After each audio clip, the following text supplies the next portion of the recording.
എൻ്റെ അച്ഛൻ്റെ അമ്മയുടെ 30ാമത്തെ വെഡിങ് ആനിവേഴ്സറിയാണ്. അപ്പോൾ അവരറിയാതെ അവർക്ക് ചെറിയൊരു സർപ്രൈസ് കൊടുക്കാൻ വേണ്ടി നമ്മുടെ തൊട്ടടുത്തുള്ള ഡെല്ലീഷയിൽ വെച്ചിട്ട് ചെറിയൊരു പരിപാടി നമ്മൾ പ്ലാൻ ചെയ്തിട്ടുണ്ട് കേട്ടോ. എല്ലാവരും നമുക്കിതിൽ കൂട്ടാൻ പറ്റിയിട്ടില്ല, പക്ഷേ പറ്റുന്ന രീതിയിൽ കുറച്ച് ആളുകൾ ഉൾക്കൊള്ളിച്ചുകൊണ്ട്, പ്രത്യേകിച്ച് അമ്മയുടെ വീട്ടുകാരെ.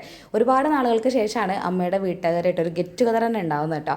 അപ്പോൾ അവരൊക്കെ കാണുമ്പോൾ എന്തായാലും അമ്മയ്ക്ക് സന്തോഷമാവുന്നു, അച്ഛൻ്റെ ഫാമിലിയെ കാണുമ്പോൾ അച്ഛന് സന്തോഷമാവുന്നു, എല്ലാവരും സന്തോഷം കാണുമ്പോൾ എനിക്ക് സന്തോഷമാവും എന്നുള്ളൊരു ഉറപ്പുള്ളതുകൊണ്ട് തന്നെ ഞങ്ങളൊരു കുഞ്ഞു പരിപാടി ഇവിടെ സംഘടിപ്പിച്ചിരിക്കുകയാണ്. ഈ ഒരു സമയത്ത് അച്ഛനും അമ്മയൊക്കെ നേരെ പോയിട്ടുണ്ടായിരുന്നത് മിനിയൂട്ടിക്കായിരുന്നു. അവർ തിരിച്ചു വരുന്ന വഴി നേരെ റെസ്റ്റോറൻറ്റിലേക്ക് കയറിയപ്പോഴാണ് എന്നെ കണ്ടത്. എന്നെ കണ്ടപ്പോൾ തന്നെ അവർക്ക് ഏകദേശം കാര്യങ്ങളൊക്കെ കിട്ടിയിട്ടുണ്ടായിരുന്നു. പക്ഷേ എത്രത്തോളാണെന്നുള്ളത് ഇവർക്ക് മനസ്സിലായില്ല, പ്രത്യേകിച്ച് അമ്മയ്ക്ക് കേട്ടോ. എന്നെ കണ്ട സന്തോഷം അമ്മയ്ക്കുണ്ടായിരുന്നു. അവൾ എൻ്റെ അടുത്തേക്ക് ഓടി വരികയായിരുന്നു കേട്ടോ.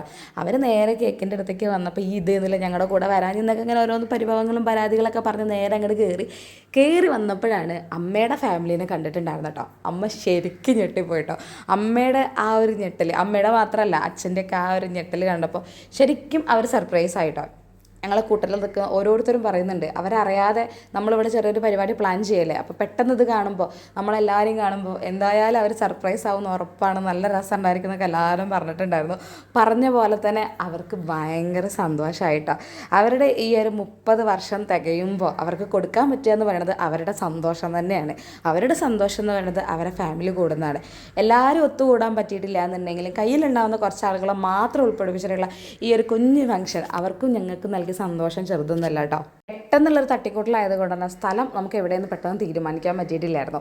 ആദ്യം മിനിയൂട്ടി പ്ലാൻ ചെയ്തു, പിന്നെ അവിടെ എല്ലാവർക്കും എത്താൻ പറ്റാത്ത സാങ്കേതിക പ്രശ്നങ്ങളും അതല്ലാതെ ഭക്ഷണത്തിൻ്റെ കുറച്ച് പ്രശ്നങ്ങളും കാര്യങ്ങളായിട്ട് പല സ്ഥലങ്ങളും നമ്മൾ വേണ്ടാന്ന് വെച്ചത്. അവസാനമാണ് ഞാൻ ഡെലീഷയ്ക്ക് വിളിച്ചിട്ടുണ്ടായിരുന്നത്. നമുക്ക് ജസ്റ്റ് കേക്ക് കട്ട് ചെയ്യാൻ പുറത്തൊരു സ്പേസ് അവരോട് ചോദിച്ചിട്ടുണ്ടായിരുന്നുള്ളൂ. അവരത് നമുക്ക് സെറ്റ് ചെയ്ത് തന്നു.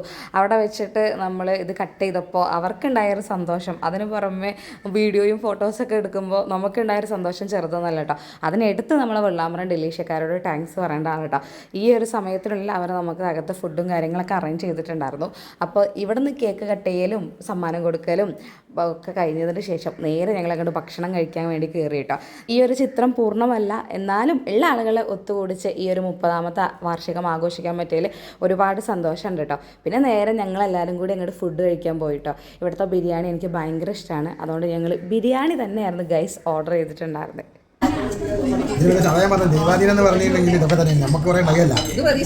സന്തോഷമായോ? ഒരുപാട് നാളുകൾക്ക് ശേഷം അച്ഛൻ്റെ അമ്മേൻ്റെ കൂടെ ഇങ്ങനെ ഇരുന്ന് ഭക്ഷണം കഴിക്കുമ്പോൾ ഇവർക്ക് കിട്ടിയിട്ടുള്ള ഈ ഒരു സന്തോഷം ഉണ്ടല്ലോ, അതാണ് ഞങ്ങൾ ഇത്തവണ ഇവർക്ക് കൊടുക്കുന്ന ഏറ്റവും വലിയൊരു സമ്മാനം കേട്ടോ. വിളിക്കാൻ പറ്റാത്തവരോട് ഒരുപാട് സോറി ഉണ്ട്, പെട്ടെന്ന് തട്ടിക്കൂട്ടൊരു പരിപാടിയായിരുന്നു. നിങ്ങൾ എന്തായാലും ഞങ്ങളിവിടെ മിസ് ചെയ്തിട്ടുണ്ട് കേട്ടോ. അങ്ങനെ ഒരുപാട് സന്തോഷത്തോടു കൂടി ഈ ദിവസം ഇവിടെ അവസാനിക്കുകയാണ് ഗൈസ്.